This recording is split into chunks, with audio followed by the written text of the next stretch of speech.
Programang ito ay rated SPG, striktong patnubay at gabay ng magulang ang kailangan. Napakasakit para kay Tanggol ang pagkawala ni Bubbles.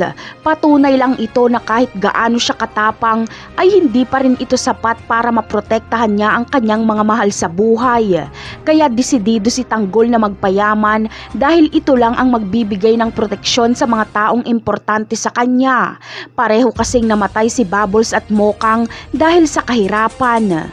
Napilitan si Mokang na ibenta ang kanyang sarili kay Ramon para maoperahan si Mang Marsing na naging dahilan ng pagkamatay ni Mokang. Si Bubbles naman ay napilitang magtrabaho sa bar dahil sa hirap ng buhay na naging dahilan din ng kanyang pagkamatay.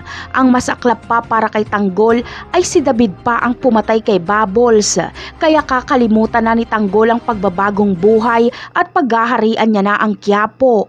Samantala, ang pagkawala ni Bubbles ay makakatulong ito para mailigaw ang imbestigasyon ng kapulisan sa pagkamatay ni Pablo. Si Bubbles kasi ang suspect ng mga pulis at iniisip nilang may inutusan si Bubbles na patayin si Pablo.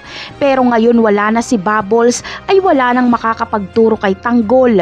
Si Bubbles kasi ang konektado kay Pablo at nakapunta mismo siya sa bahay ng mga kabalyero.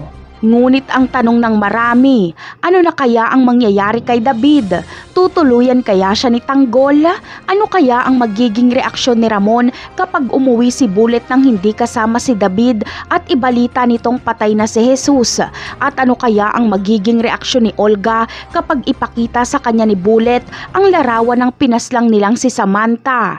Yan ang aabangan natin sa mga susunod na episode. Paalam!